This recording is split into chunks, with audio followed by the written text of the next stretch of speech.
آپ کو معلوم ہے کہ ماہ ربیع الاول کا آغاز ہو چکا ہے،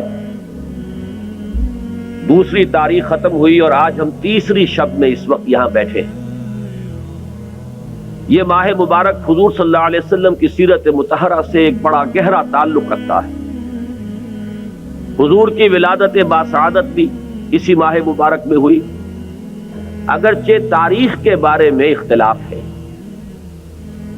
حضور کا انتقال بھی اس ماہ مبارک میں ہوا، اور وہ متفق علیہ تاریخ ہے 12 ربیع الاول اصل میں حضور کا یوم وفات ہے، اور اکثر محققین کی رائے یہ ہے کہ آپ کا یوم ولادت جو ہے وہ 9 ربیع الاول ہے۔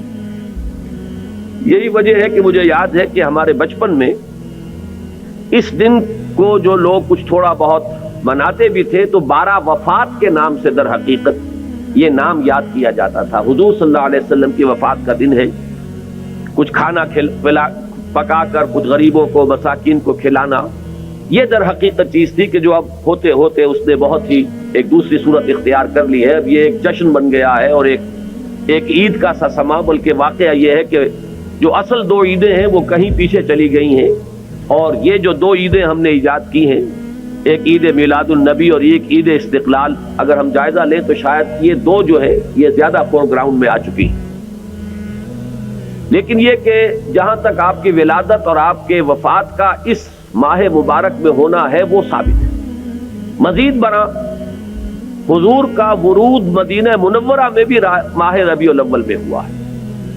اس پہلو سے اگر اس ماہ مبارک میں ہم سیرت النبی کے مطالعے کا ایک خاص موضوع رکھیں، کسی تاریخ کے تعین کے بغیر اس مہینے کی مناسبت سے سیرت مطہرہ پر گفتگویں ہوں، غور و فکر ہو، اور اس میں بھی عملی پہلو سامنے ہو، اتباع کا جذبہ ہو، سمجھنا سمجھانا اس لیے ہو کہ اس پر عمل کرنا ہے، تو یقیناً یہ چیز ہمارے لیے بہت مفید ہوگی اور ہمارے بہت سے امراض کا شاید اس سے مداوع ہو سکے۔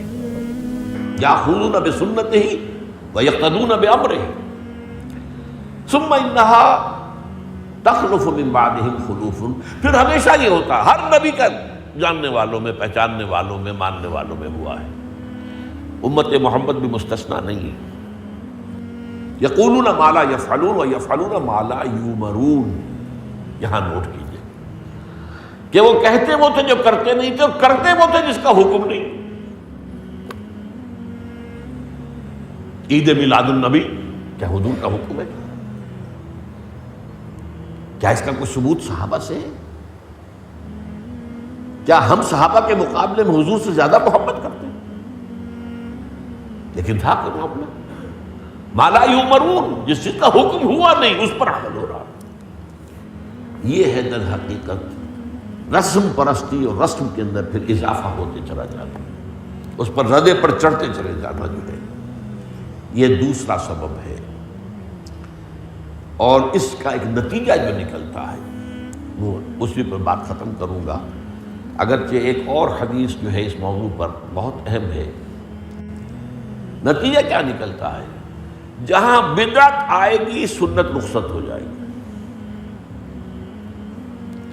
اب نماز جنازہ کی وہ اہمیت نہیں ہوگی، نہ نماز جنازہ یاد کرنی ہے، نہ دعا یاد کرنی ہے، کچھ پتہ نہیں، جا کے کھڑے ہو گئے ہیں، وضو بھی ہے کہ نہیں ہے، لیکن قرآن خوانی میں تو جانا ہی جانا۔ یہ کیوں ہوتا ہے؟ ورنہ یہ کہ نماز کی اہمیت ہوتی، نماز جنازہ کی، آپ اگرچہ عربی نہیں آتی لیکن ترجمہ تو اس دعا کا یاد کر لینا کوئی مشکل کام نہیں ہے، تاکہ کھڑے ہوں دل سے دعا مانگے۔ تو جہاں بدعت آئے گی وہاں سنت جو ہے اس کی حیثیت کم ہو جائے گی، اس کا استخفاف ہوگا یا غائب ہو جائے گا۔